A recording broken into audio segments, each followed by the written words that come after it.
This is KVUE News Daybreak. Good morning. A big day for Texas, the state's most controversial immigration law, getting its first federal hearing today. What the judge is considering and what this could mean for the legislation. Another busy week for lawmakers on Capitol Hill as the health care showdown continues. Why more Republicans say they're not voting for it, and what the president is saying about it as well. And a mid-air meltdown, the scary things one passenger did on a Texas-bound flight. Good morning and thank you for watching KVUE News Daybreak at 4:30. I'm Yvonne Nava. Well, let's get a look at what we're tracking with Storm Team meteorologist Erica Lopez. Some rain this morning. That's right, Yvonne. Yeah, we have some moderate to scattered showers pushing through our viewing area as we speak, mainly east of Austin and also for Williamson and also Travis County this morning. Pockets of moderate rainfall is what we're tracking. But other than that, conditions are not too bad out there. Here's a look at your current temperature: 75 for ABIA, 74 in Camp Mabry, and north-northeast wind at 5 miles an hour is in place as of now. Your rush hour forecast, this is what we're tracking. 40% chance of showers this morning and this afternoon. Highs will be in the 90s, so temperature-wise, we're actually going to be under average for this time of the year. 90 degrees and mostly cloudy is what we're tracking for the start of the work week. But again, 40% chance of scattered showers today. An east wind at 5 to 10 miles an hour this afternoon will keep us on the mostly cloudy side with a 20% chance of showers this afternoon. I'll have your 7-day forecast and also talking about a warm-up headed our way later on this morning. Yvonne, back to you. All right. Well, the future of a new highly controversial bill in Texas sits on the shoulders of a San Antonio judge who will consider shutting it down. And that decision could be made as soon as today. SB 4, also known as the Show Me Your Papers bill, is at the center of a lawsuit. A handful of Texas cities are fighting the bill against Texas itself. Among those cities is Austin. The executive director of Immigrants United feels that they have enough support from political leaders in Houston, Dallas, El Paso, and Austin to win in San Antonio today. But they are also still preparing for the worst. We just had a member of our nonprofit that her daughter was detained and she was taken to an immigration detention center, and the fee to get her out was $8,000. Immigrants United is putting together workshops to educate people about their rights and teaching them how to manage their money if a family member were to be detained. The law is scheduled to take effect on September 1st. The healthcare showdown ramps up today after both sides spent the weekend making their case to still undecided senators who could vote on the GOP healthcare plan this week. But as ABC's Emily Rao reports, a growing number of Republicans are expressing some skepticism. A catalyst for heated town halls and rallies over the weekend. Get your conscience in order and do what's right. And impassioned debate on Sunday morning TV. The fight over our nation's health care system is heating up.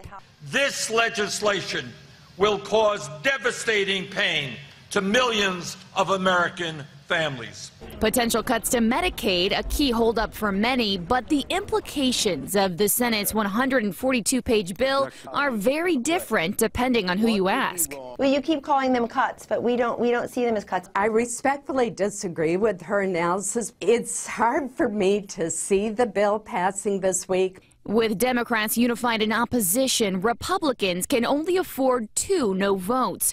5 GOP senators now saying they do not support the bill in its current form. 5 more have big concerns. Kentucky Senator and physician Rand Paul does not support it. There's no way the Republican bill brings down premiums. The plan in its entirety will absolutely bring premiums down. The Congressional Budget Office could put out a score on the plan outlining how many Americans may lose coverage as early as today. President Trump telling Fox News he's still hopeful. I think we're going to get there. If Senate Majority Leader Mitch McConnell has his way, there will be a vote on this bill by the end of the week before the Senate breaks for the 4th of July holiday. Emily Rao, ABC News, Washington. And happening today, the Austin ISD board will hold a special meeting where they'll discuss the district's bond proposal that could go before voters in November. Now, the district wants to stay below the $1 billion mark. Otherwise, they'll have to raise taxes.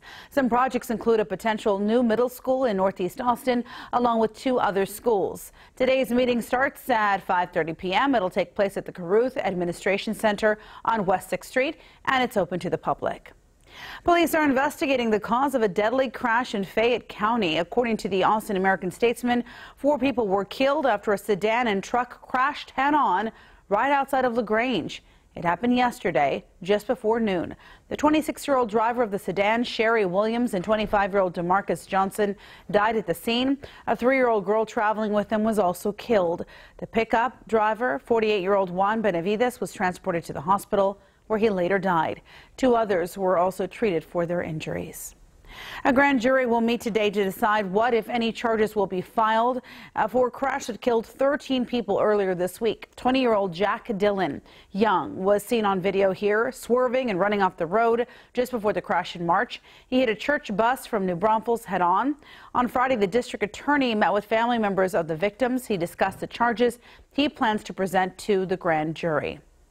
Well, the puppy rescued from a hot car in Manor last weekend is still being cared for at a local shelter this morning. The Austin Animal Center tells KVUE 20-year-old Chandler Bullen, who is facing animal cruelty charges, has not picked up his 10-week-old puppy named Annabelle. Last Thursday, a Manor judge ruled for her to go back to her owner after paying a fee for her care. Well, right now, there's a petition to have Annabelle stay in the Austin Animal Center's care until a verdict is reached on Bullen's charges. So far, that petition has nearly 2,700 supporters. A woman is behind bars this morning after a disturbance aboard a flight headed to Houston from Los Angeles. The incident happened yesterday. Passengers say a woman tried to open the emergency exit and jump off the plane. That's when the plane was diverted to Corpus Christi. Passengers took this video that you just saw. They say the woman wouldn't stay in her seat and she paced up and down the aisle. She even wrote the words, "Help me," on her beverage napkins. Luckily, a Cleveland ISD police officer was on board the plane. When the woman tried to open the emergency door, that officer detained her until the plane was able to land safely. Nearly 24 wildfires are burning across the west this morning as soaring temperatures continue to bake the region. 1,500 people have been evacuated in Utah, where the Bryan Head fire is burning out of control.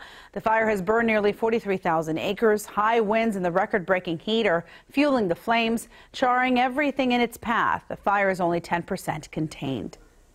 Now let's talk about our weather and our potential for more rain. Here's Erica. All right. Well, yeah, we're talking scattered showers pushing through the viewing area as we speak right now. Eastern counties and our northern counties, that includes Travis County, are seeing the majority of that rain as we speak. A few lightning strikes are associated with these scattered showers. Also, not seeing much in the form of heavy rain, but definitely pockets of moderate rain out there. And the lightning has been mainly in Williamson County. North of Austin, along I-35 from Round Rock to Austin, that's where we're seeing some moderate rainfall as we speak. And that's expected to hang around our viewing area the majority of today. Calling it a 40% chance of showers through this afternoon. But again, your morning commute could be on the wet side, especially across Travis and Williamson County. Overnight tonight, still going to hang on to about a 20% chance of an isolated shower. That is possible. So just keep that in mind for both your morning and rush hour commute. A 40% chance of showers. Highs in the 90s today. We're talking lower 90s, though. So your forecasted high is expected to be under average at the 90-degree mark. I think some folks may not even make it to 90 degrees.